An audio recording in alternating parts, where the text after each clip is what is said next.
تجعل الحزن إذا شئت سهلا اللهم ذكرنا ما نسينا وعلمنا ما جهلنا وانفعنا بما علمتنا وزدنا علما اللهم إنا نعوذ بك من حال أهل النار لله تعالى.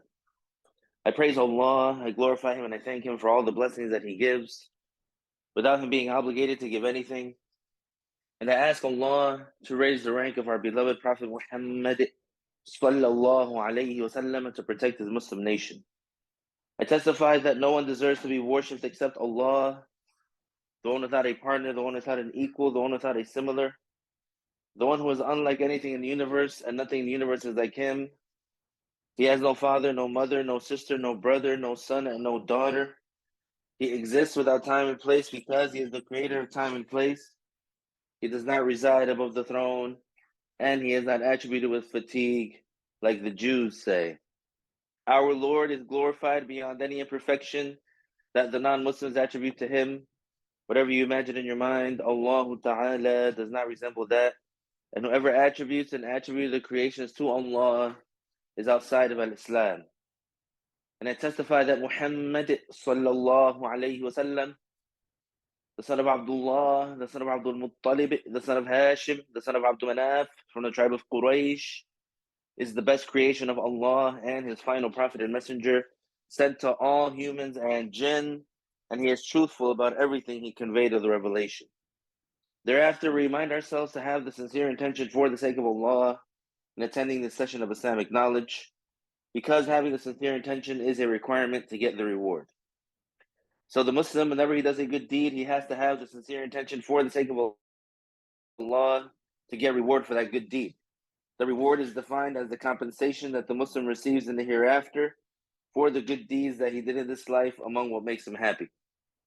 An example of the reward that is guaranteed to the righteous Muslim in the grave is that his grave is expanded approximately 105 feet by 105 feet, and his grave is illuminated with a light similar to the light of the full moon, and the fragrance of paradise would be present in the grave. The sincere intention means for the Muslim to do the good deed, seeking the acceptance of Allah only, and not the praise of the people.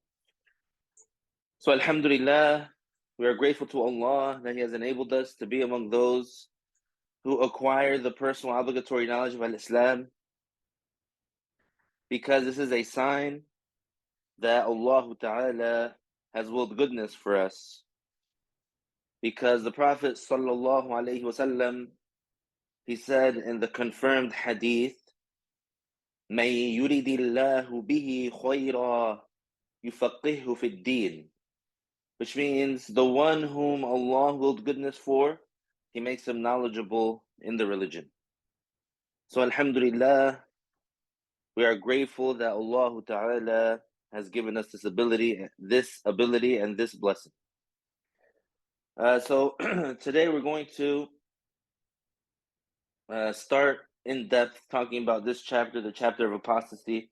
We gave a brief, or we read some of it last time.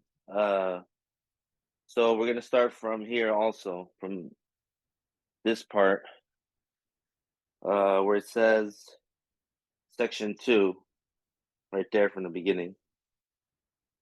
The author, rahimahullah, said, chapter of apostasy, section 2. It is obligatory upon every Muslim to preserve one's faith in Islam and protect it against whatever invalidates, abolishes, and interrupts it, namely apostasy. We seek refuge with Allah from it. And it means we're obligated as Muslims to remain Muslim without any pauses, without any interruptions, until death. So this is a fundamental rule in Islam.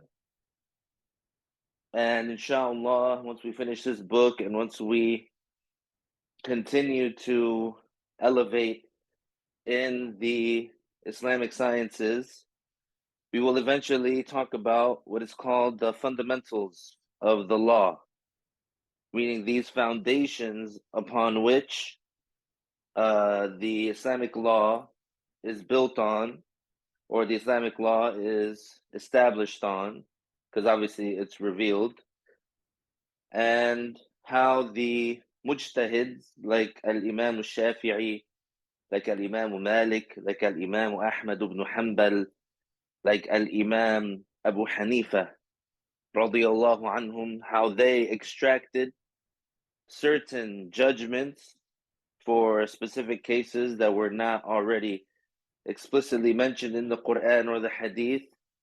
How did these mujtahids extract these judgments based on these fundamentals?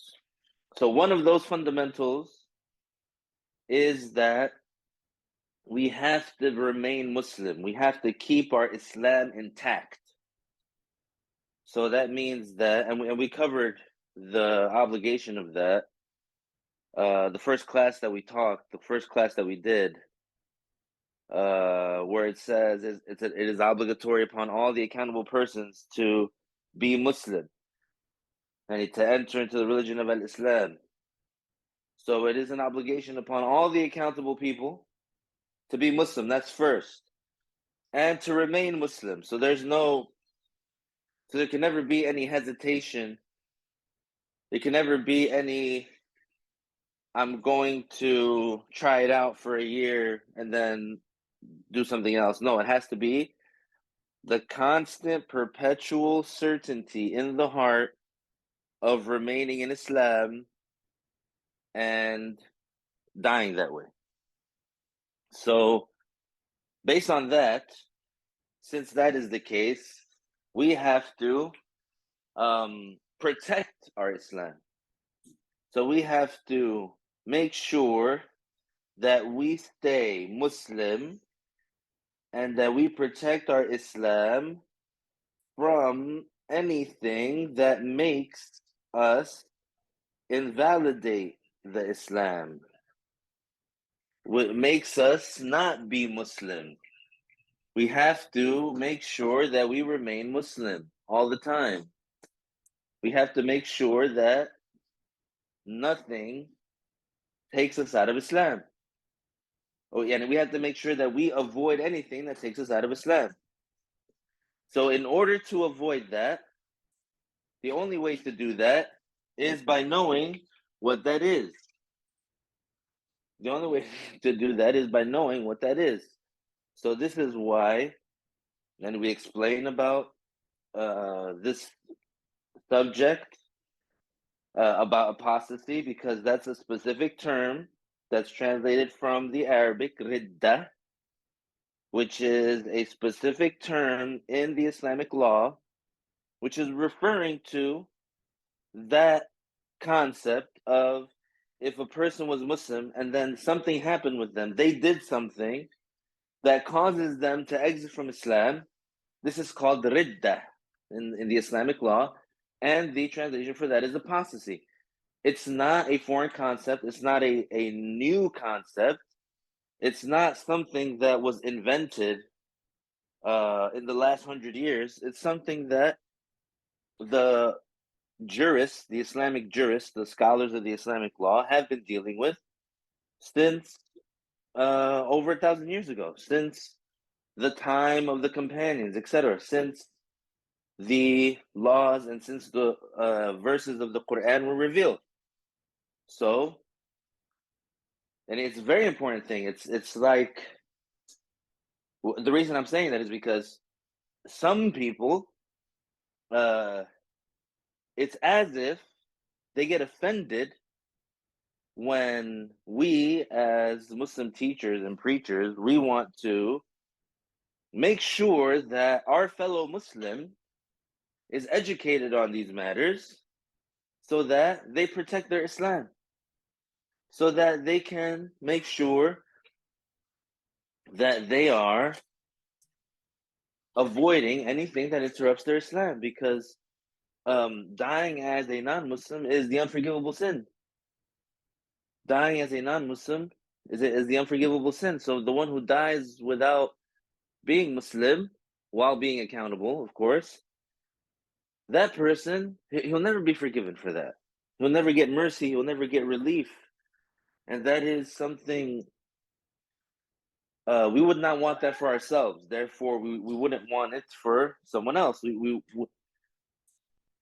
if we can be a reason for someone to go to paradise, then that's what we do. And plus, we're obligated to order the lawful and forbid the unlawful. And the biggest unlawful thing is blasphemy. So what is the definition of apostasy? Apostasy is interrupting Islam, invalidating Islam, exiting from Islam. And so that means that apostasy is a specific form of blasphemy in general. So blasphemy means blasphemy is disbelief. Kufr, disbelief, is the opposite of Islam. And sometimes that concept, it means, for example, that a person, they are originally Christian, originally Jewish, originally an idol worshiper. So they're just originally a blasphemer. So they have that, and that category applies to them. And sometimes there would be a Muslim who was actually a Muslim and then, for example, abandons Islam. Like what happened during the time of the Prophet sallallahu alaihi wasallam. This is something that's not like it's not like something that just happens nowadays because of the propaganda of the West, etc. No, there were apostates during the time of the Prophet sallallahu alaihi wasallam. There was even one person who was a Muslim, and then and they were one of the people who documented the revelation. But then that person, na'udhu billah, he became Christian. He converted to Christianity, wal'iyadhu billah, which is horrible. And then he told those Christians, he said, I am the one who wrote the words from Muhammad. And he was trying to say, he wrote the Quran, like he was trying to say he authored the Quran, and that he gave those words to the Prophet sallallahu alaihi wasallam. And so that's what, and as if he was saying that he's the one who made up those words and gave them to the Prophet sallallahu alaihi wasallam. Like he was the one that was basically that made the Prophet alayhi salatu wasalam who he is. Very horrible, very vile. And you notice that with people that convert to Christianity, you notice that with them, they have that vileness in them. And they say very, very ugly things, very, very ugly things. And they don't care about evidence. They don't care about proof. They don't care about what makes sense and what doesn't make sense. They just try to antagonize and anger you. So beware of that. Never fall into their trap. They just want you to start cursing at them and to yell at them, etc. But you only have to keep repeating the same thing, okay? The easiest way to shut down a Christian is you tell them that there's no such thing as original sin, and quoting something from the book that they believe in, it says the son shall not bear the iniquity of the father. We don't use their book as evidence or anything like that. We use it against them. Yeah, they claim that this is the book that they believe in. In that book, that's what it says. So they have to, there's no way that they can reconcile that. Either they say that that's wrong, either they say that so-called verse from their book is wrong, and therefore proving that their book is man-made and it's not divine revelation, or they admit that there's no original sin. And if they do admit that, then the whole point, supposedly, because they believe that Jesus, alayhi salam, was tortured and sacrificed so that his blood could wash away the sins, the original sin, what they call the original sin. They claim that Adam, alayhi salam, that he, because he ate from the tree, then the sin gets passed on to his children. The only way, supposedly, that that God can forgive people is by sending Jesus and having him tortured and killed. A'udhu billah. So if you refute the fact that they believe in original sin, you refute that, then their whole religion comes crumbling down. But So this person, during the time of the Prophet ﷺ, he used to be a documenter of the revelation, a scribe. Then he converted to Christianity, and he went to the Christians and told them, I'm the one who gave Muhammad these words. And subhanAllah, he died. He ended up dying. And so his people, and look what happened to him. His people, they buried him. And then the next day they come and they see that his body has been rejected by the earth. And they find that his body has been, it's outside of the grave and on top and just lying on the ground. So these Christians, they immediately, their first thought was, oh, this is Muhammad and his companions. They have come and they have unearthed this man from his grave and put his body out on the surface. So what did they do? They reburied, this apostate, his friends and his companions or whatever, his other Christian people, they buried him again deeper. They came back the next day, they found him on the surface of the earth again. So again, they're mad and angry and they're suspicious and accusing the Prophet ﷺ and his companions, which the Muslims had nothing to do with that. I mean, the Prophet ﷺ and his companions, they did not go and take this person out of his grave. So then they buried him even deeper, like so deep. They came back the next day, they found his body on the surface of the earth. And then they said, I guess there's nothing we can do. They left his body, and it was a wretched smell, a horrible smell. So they said they couldn't bury him, so they didn't want to get near him. So they took like a long stick, they pushed him away, and then they put stones on top of the body and left him like that. This was a sign that about this person and his status and what he is set to experience in the hereafter because of his apostasy and because of the evil that he was saying.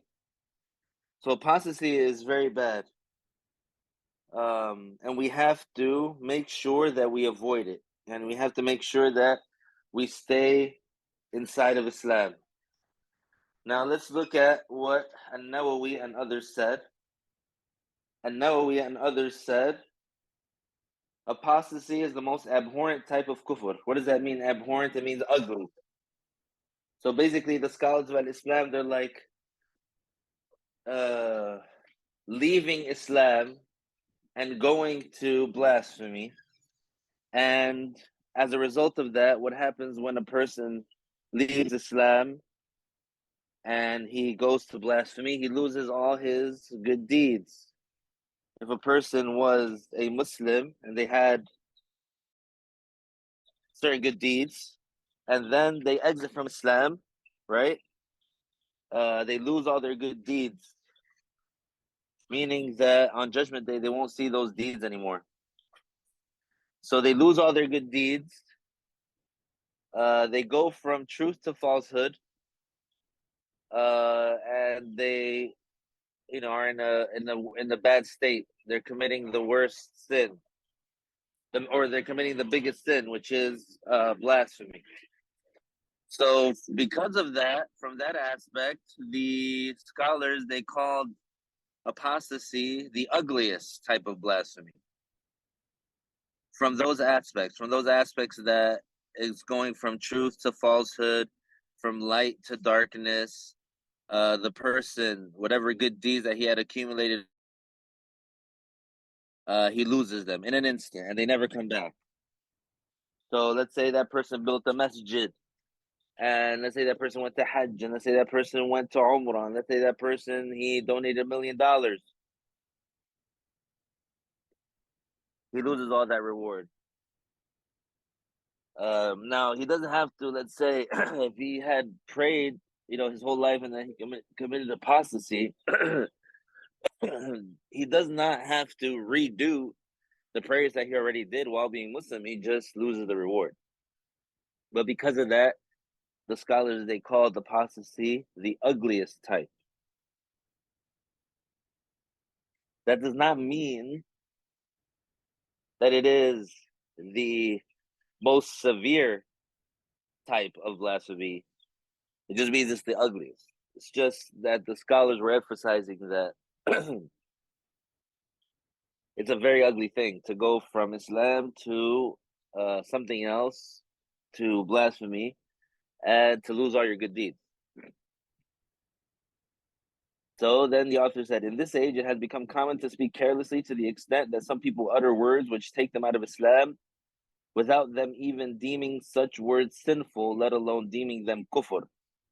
And this is written by the original author, meaning Abdullah ibn Hussein ibn Tahir from Hadramaut, who lived like 200 years ago. Imagine now, the situation as it is now. And this is something that is a fact of the matter. Not only because of social media, but also because of songs. There's a lot of blasphemy in popular music. They say explicit blasphemy. They call themselves gods, for example. So if someone, they say these lyrics, for example, and they know the meaning of what they're saying, and they know the meanings of the words in the language, linguistically, and they say them willingly, meaning it wasn't a slip of the tongue, and they said those words, they get judged by the judgment of those words, because that's the criteria for judging, or that's the criteria for the consequence of a statement, or for saying something. The consequence of it applies to the person that says it if they know what they're saying, meaning they understand the meanings of the words in that language linguistically, and they said it willingly, not like a slip of the tongue. So there's many things that people say nowadays that are explicit blasphemy, and they say it and they don't even know that it is. They're not even aware that if you say these words, you exit from Islam. They don't even think it's bad. So, and this is common. This has become common in this day and age. And so when you address it to these people, for example, they say something that's blasphemy, you tell them, hey, this is blasphemy. This takes you out of Islam. You have to say a shahada to return to Islam. Their response, because they're ignorant, they say, I didn't know. So we say, still, even if you did not know, if you were not aware of the consequences of saying such a statement, it's still the consequences apply to you, because ignorance doesn't save you from those words, from you being accountable for those words. Your ignorance of what happens if you say these words does not save you from being accountable for those words. And this confirms the truthfulness of the Prophet saying, sallallahu alaihi wasallam, "Inna al-abda la yatakallamu bil kalima la yara biha ba'sa yahwi biha fi an-nari 70 kharifa." This means that a person may utter a word that they perceive harmless, however, it results in their falling the depth of 70 years into hellfire. This falling distance of 70 years leads to the bottom of hellfire, which is exclusive to those who are kafir, or to those who are non-Muslims, because only the non-Muslims go to the bottom of hell. Only the non-Muslims, they go to a depth beyond 40 years. There's a cutoff point in the depths of hell that beyond that point, there's no Muslims. There's only non-Muslims. So the lower rungs of hell, the lower levels of hell, they are for the non-Muslims only. Because we know Islamically that some Muslims, they'll be in hell. Some Muslims will go to hell. This is confirmed in the Quran, in the Hadith. So we know that a certain percentage of the nation of Prophet Muhammad amongst the Muslims, sallallahu alaihi wasallam, a certain nation, a certain percentage of the Muslim nation of Prophet Muhammad sallallahu alaihi wasallam will be in hellfire for the sins that they did. But of course, we know, like we mentioned earlier, or like we mentioned in previous classes, that the Muslim, if he does go to hell, he doesn't go to hell forever.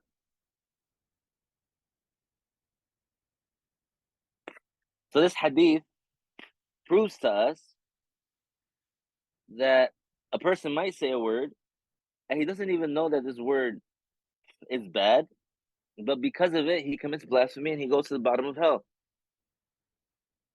This hadith was related by Tirmidhi, and he classified it as hadithun hasan, well authenticated hadith. Hadithun hasan, this means that this hadith has the grading, it has the level of authenticity that it is suitable to be used as evidence in the creed. Al-Bukhari and Muslim related a hadith with a similar meaning, which in that hadith, the hadith of Bukhari and Muslim, the distance is ambiguous, but it's a large distance. It says, instead of it saying that the person falls 70 years into the hellfire, it says that this person will fall a distance into hell that is like the distance between the east and the west. So the hadith of At-Tirmidhi, it explains the hadith of Al-Bukhari and Muslim. This hadith stands as evidence that committing kufr is not conditional on having learned the judgment of the uttered blasphemous expressions, nor on having liked or believed in their meaning, as falsely stated in Fiqh al-Sunnah. So there is a book called Fiqh al-Sunnah, and in this book, it falsely states that in order for a person to be judged as a non-Muslim, he has to have known that if he says that, he exits from Islam. And that's wrong, of course. We've mentioned the proof. This hadith is a proof that it doesn't matter if the person knows that by saying that word, he would exit from Islam. He doesn't have to be aware that the consequence of him saying that word is that he exits Islam. He just has to know that if he says that word, he just has to know the linguistic meaning of that word, and he has to say that word willingly, meaning not like the slip of a tongue, not like being threatened with death, etc. The author said, likewise, not being angry is not a condition for one to fall into kufr, blasphemy, as An-Nawawi indicated. He said, if a man was angry with his child or young slave and hit him severely, then another man said to him, are you not a Muslim? And to that his deliberate answer was no, he becomes a non-Muslim. And the reason for that is because the person is literally saying, I'm not a Muslim, and he's saying it consciously. He's saying it on purpose, even if he doesn't mean it, right? Even if he doesn't supposedly mean it that he's not a Muslim, but he's saying it because he's angry. And you know, when people are angry, they say things that they don't mean. So this person, he would exit from Al-Islam because he's denying Islam. He's basically saying, I'm not a Muslim, so he exits from Islam. And Al-Imam al-Nawawi, he mentioned that specifically. This was also mentioned by other than al-Nawawi, such as Hanafiya scholars and other scholars. So now we go into the categorization of apostasy. And basically this categorization is based on the method by which the person committed apostasy. So it says apostasy is of three types as categorized by Nawawi and others among the Shafi'iyya, the Shafi'i scholars, and the Hanafiyya, the Hanafi scholars, and others, and besides the Hanafis and the Shafi'is, beliefs, actions, and sayings. So basically the categorization is based on how did this person say, or how did this person exit from Islam? Did he exit from Islam because of a word he said? Then it would be an apostate saying. How did the person exit from Islam? Did he believe something in his heart that contradicts Islam, etc.? Then it's an apostate belief. How did the person exit from Islam? Did he do an action with his body that caused him to leave al-Islam? So it's an apostate action. Each type of apostasy is divided into many subdivisions. And that means that there are subdivisions and sections and categories that are under these categories. Now we're going to talk about the examples of the first type of apostasy that we're going to talk about, which is the blasphemous or the apostate beliefs. Any beliefs or creeds that the person would have in his heart that would make him exit from Islam. Among the examples of the first category of apostasy are having doubt in Allah. What does that mean, having doubt in Allah? For example, like doubting, does Allah exist or not? So anyone who has that doubt, even if it is a person who embraced Islam a day ago or 5 minutes ago or 10 minutes ago, if any person actually doubts, and in their heart they actually doubt, does Allah exist or not, then such a person exits from Islam. Because the minimum that is required in order for a person to be a Muslim, to be judged as a Muslim, is to have the certainty that Allah exists, to have the certainty that Allah is attributed with all proper perfection, to have the certainty that Allah is attributed with the 13 attributes. So if a person doubts about any of those attributes, the person exits from Islam, whether they are recently embraced al-Islam or they had been Muslim for years and years. So this is why it's important for the Muslim to learn the evidence and learn the proofs, the intellectual proof for the existence of Allah and the other attributes. Because that way, that person, and he won't have any room for doubt. And when we say doubt, when we talk about doubt, it has to be very clear to everyone that we're referring to the actual doubt. We're referring to the fact that a person actively, in their mind or in their heart, actively are doubting.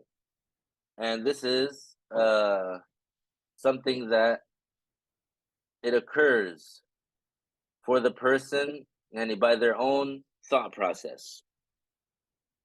And we're not referring to, and we're not talking about if a person gets an involuntary thought. We're not talking about if a person gets a whisper of the shaitan. Involuntary thoughts and whispers of the devil, these alone, they do not mean doubt. Right? So let's give a clear example. Let's say that you're sitting on a park bench, minding your business. You're looking at the birds and the trees and the clear skies, and you are amazed and you are in awe of the creation of Allah. And so you glorify Allah in your heart because you're looking at these wondrous and amazing creations and these beautiful creations. And you're minding your business and you're sitting on a park bench. And so all of a sudden, a priest comes down and sits next to you on the bench. And the priest starts telling you, for example, you believe that Jesus is the Son of God. And that priest starts saying that to you. So you look over at the priest and you're wondering why this person is saying that. But you, at no point in time, do you ever get nervous or anxious and start to say, oh no, do I believe that or do I not believe that? No, that never happens. That doesn't happen. So a priest sitting down next to you and telling you that you believe that Jesus is the Son of God, that is similar to getting an involuntary thought or a whisper of the devil.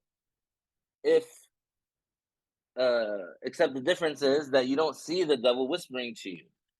But in the case of you sitting down on the park bench and then a priest sitting down next to you and telling you that you believe that Jesus is the Son of God, the difference is that you see this person that's saying it to you.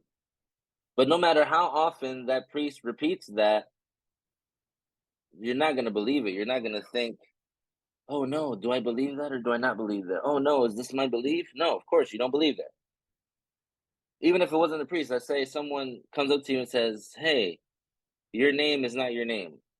You're never going to believe them. You're never going to doubt. You're never going to think, is my name or is my name not my name? You're never going to doubt about that. So the same thing applies to the whispers of the devil. It's just that you don't see the devil whispering to you. So how do you differentiate?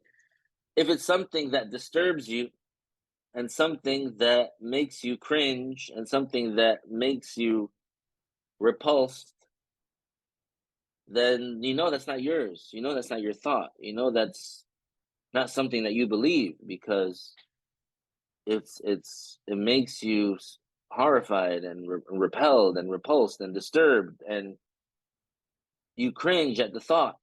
That means it's not your thought. So be very clear that when we say a doubt, it means the person actually themselves is doubting.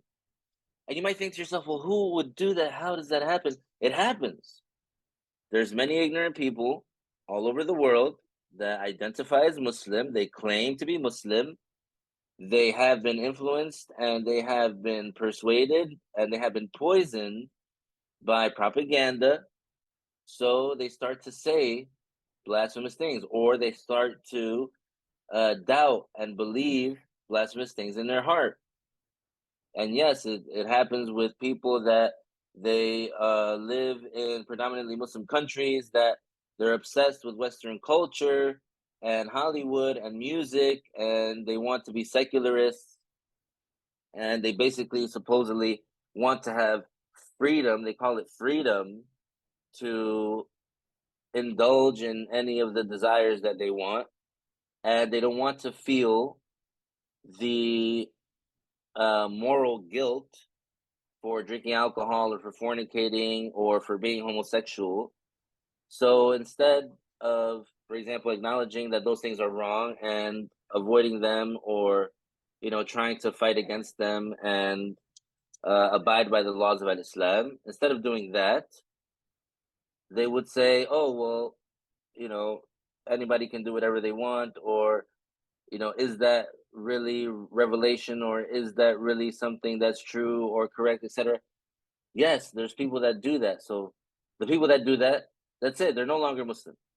Now, what you find among these people sometimes is that besides the fact that they have contradicted Islam and that they are negating some of the rules about Islam, which takes them out of Islam, on top of that, they still want to consider themselves as Muslim, and they still insist on saying that they are Muslim. This is all a result of ignorance. It's all a result of of letting those propagandas from the West and all those things, letting all of that seep in to the culture or the lifestyle of places that are predominantly Muslim. This is all a result of that. It's all a result of what they call being open-minded, a result of what they call being tolerant, a result of what they call being relaxed. No, there's no relaxation when it comes to the difference between going to hell or going to paradise. There's no relaxation.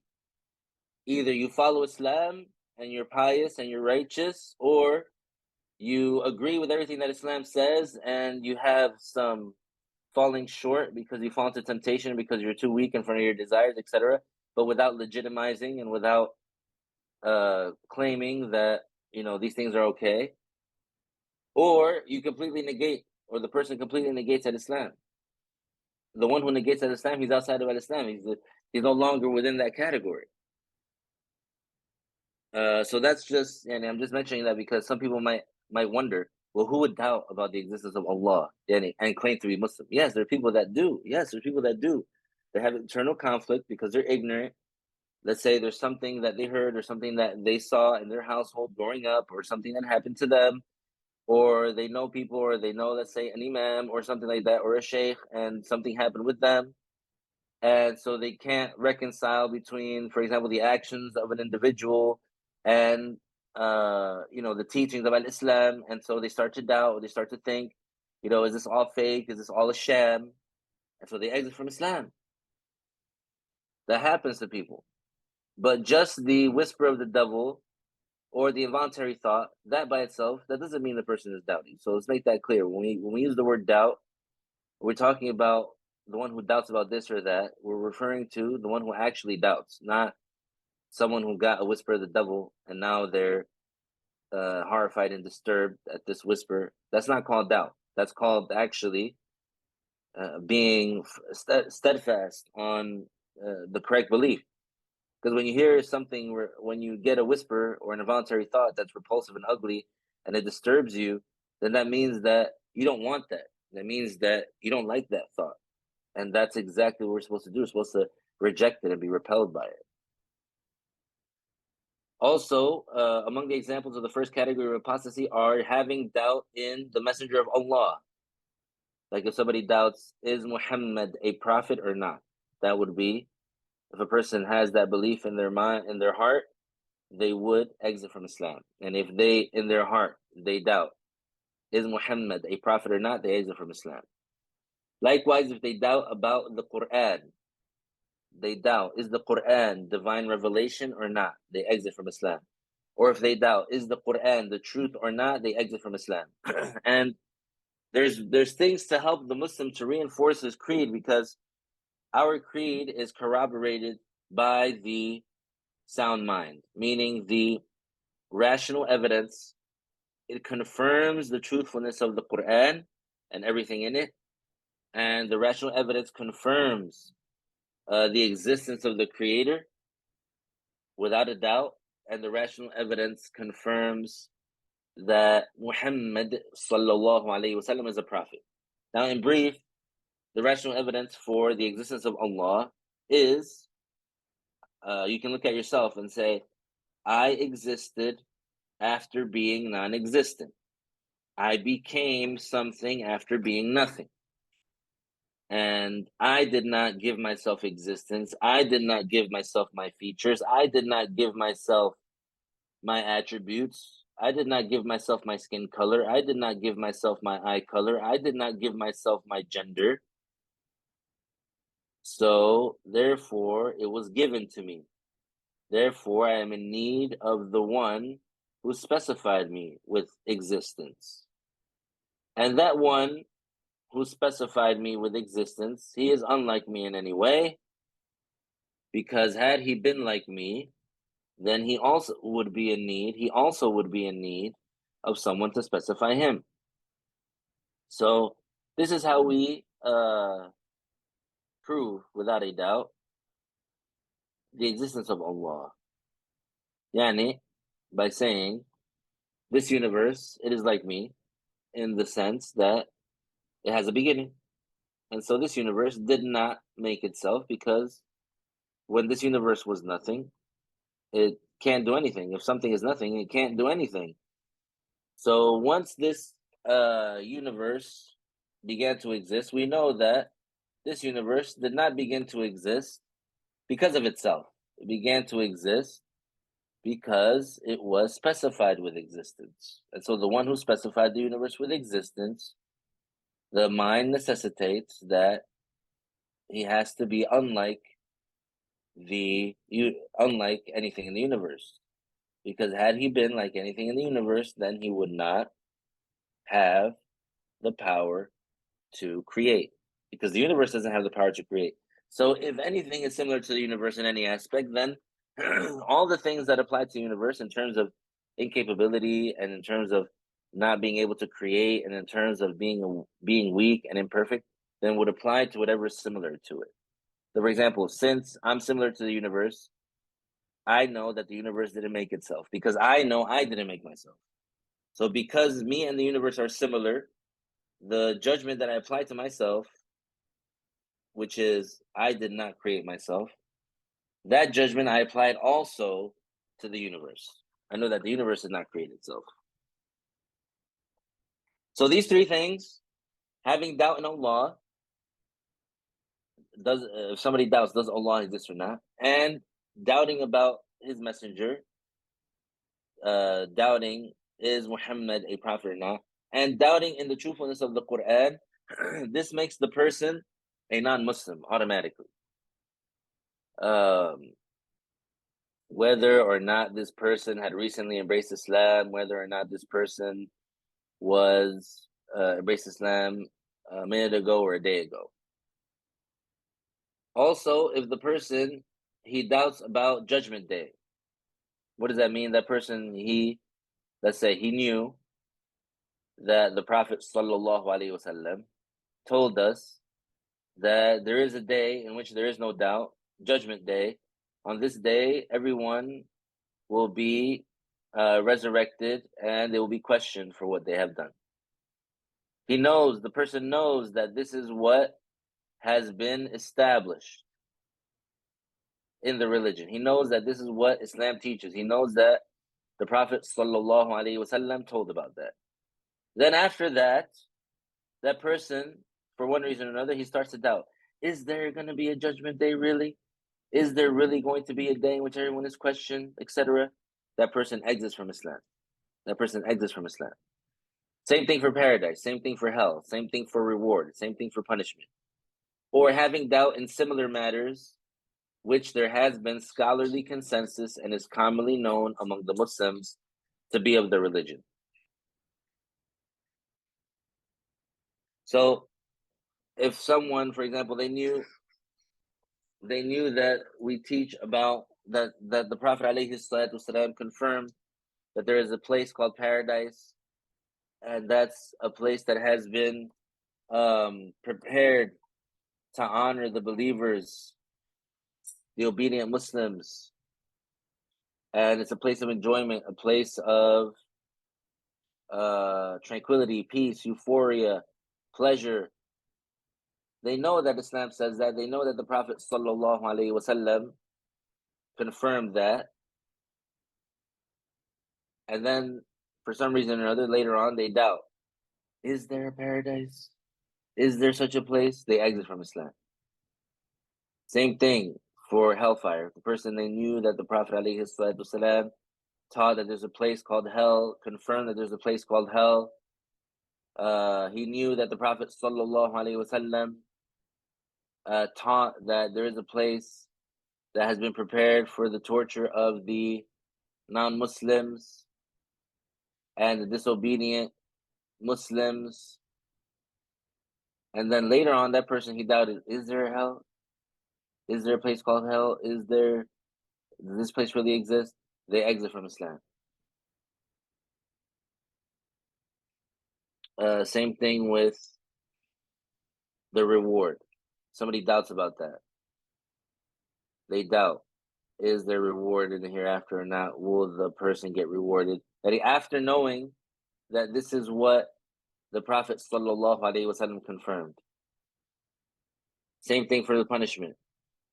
And same thing for any matter which there's a scholarly consensus about, that this is confirmed, there's a scholarly consensus that is confirmed, and is commonly known among the Muslims to be of the religion. What does that mean, commonly known? It means that whether that Muslim was a scholar or whether that Muslim was a layman, then they both know it. It is something that they both automatically know. Both, like, for example, if you take a young Muslim, like a 10-year-old Muslim, and you take a scholar, and you were to ask them, what's the judgment of drinking alcohol? Immediately, the 10-year-old would say haram, and immediately the scholar would say haram. This is commonly known amongst the laymen and amongst the scholars. So, and it's a matter of consensus as well. All the mujtahids, all the scholars have unanimously agreed that this is forbidden, etc.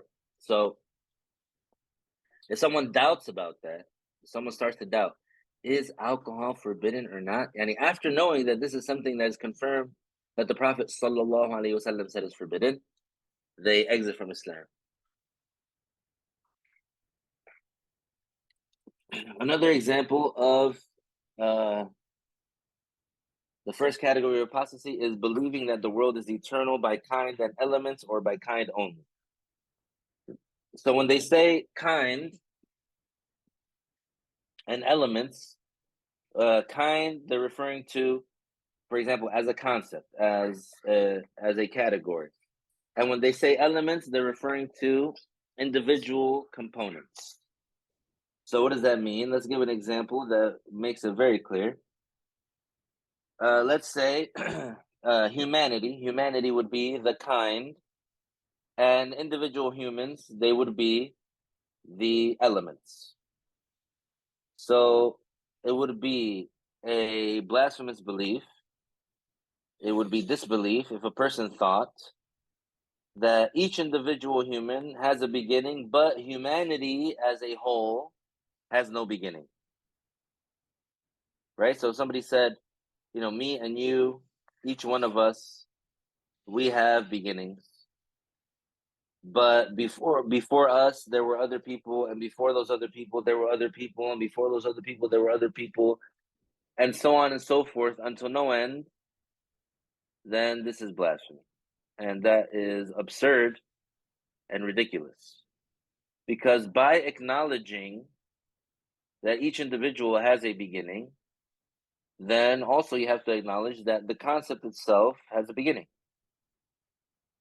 So what does that mean here? It means that there's some people, like the later philosophers, that they said each individual part of this world, each individual part of this universe has a beginning.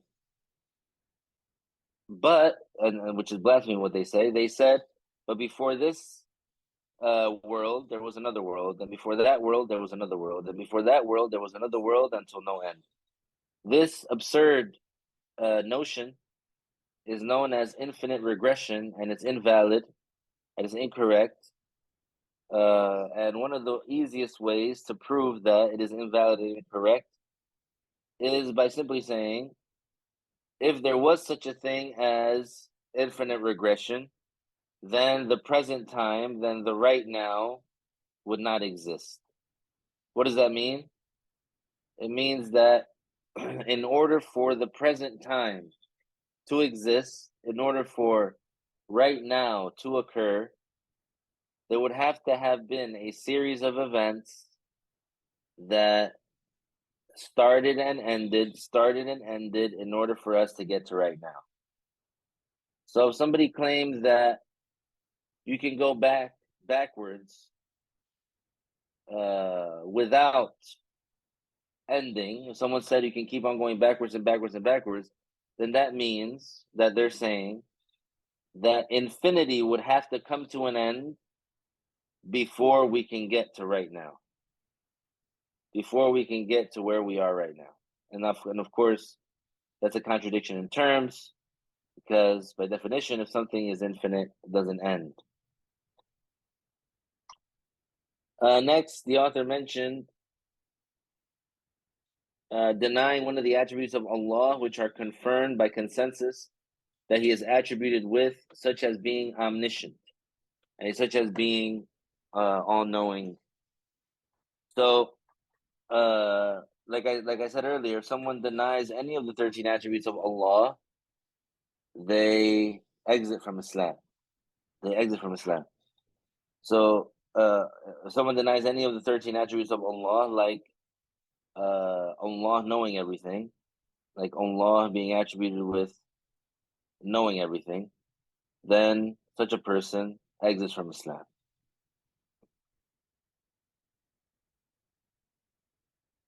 Also, ascribing to Allah what does not befit him by consensus, such as being a body. So again, if somebody attributes to Allah, for example, being a body, this is, by consensus, not valid to attribute to Allah. And that would make the person exit from Islam. If someone says or believes that Allah is a giant light, then they exit from Islam. If someone believes that Allah is sitting on the throne or residing in the sky or physically above the throne, then such a person, they exit from Islam. If someone believes that Allah moves up and down and that Allah physically descends to the first heaven, then such a person exits from Islam. If a person claims that Allah has organs, if a person claims that Allah or believes that Allah has a face or hands or fingers or a shin or a foot, they're literally attributing body parts to Allah. And so they exit from Islam. And it doesn't help them that they claim, for example, when I say face, I don't mean the organ. Well, what do you mean then? Because that's what face means in the English language. So you can't say Allah has a face, but I don't mean face. So why are you using the word face then? So don't listen to those people. They are deceivers. They are corrupt people.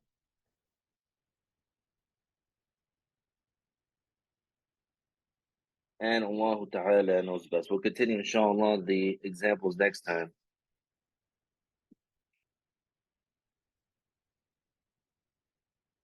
So in English, if someone says, when I face Allah on Judgment Day, there's enough room in the English language for that phrase to have a meaning other than the physical meaning. Because it's possible that the person means by that, when I face the judgment of Allah. But if they do actually mean, and if when they said that word, their understanding is that they literally will face Allah, then of course they blaspheme, they exit from Islam, because then they're saying that they'll be standing there and then they'll be looking towards a direction and that they will be looking at something that they claim is Allah. So just like when you, for example, face an enemy, like you're standing in front of them, you're standing and the opposite to them. So if that's their understanding when they say that word, then of course they exit from Islam. But if they thought that phrase or that sentence in English, if they thought that it means facing the judgment of Allah, that they will face whatever Allah willed for them to get of punishment or questioning or judgment, then that they wouldn't blaspheme in that case. So it depends on their understanding of what they're saying.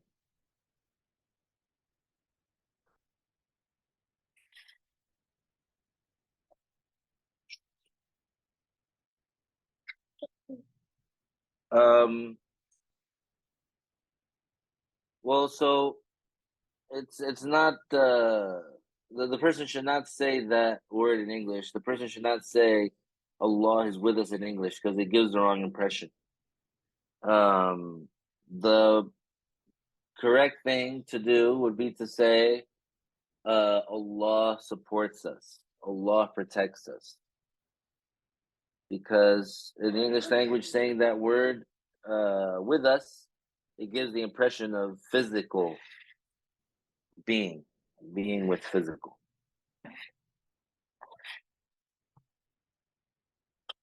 And Allah Ta'ala knows best. We will continue, inshallah, talking about these examples. We'll go into some detail about these rules. They're very simple rules. There's some things that if a person doubts about it, or if a person believes it, or if a person says it, or if a person does it, it takes them out of Islam, whether or not they were a new Muslim. And there's certain things that it would only take a person out of Islam if they already learned that such and such a thing is part of Islam or honored in Islam, etc. So we're going to go into that in detail so that we can have that clarity and so that we can protect ourselves from the corruption and blasphemy that exists out there. Because our Islam is the most precious thing to us. The thing that we care about the most is being Muslim. Because Islam is what would get us into paradise. We ask Allah Ta'ala to make us as perfect Muslims and to make our final words La ilaha illallah Muhammadun Rasulullah sallallahu alayhi wa sallam. نهلل لا إله إلا الله اللهم صل على سيدنا محمد وعلى آله وصحبه وسلم ربي اغفر لي وللمؤمنين والمؤمنات بارك الله فيكم.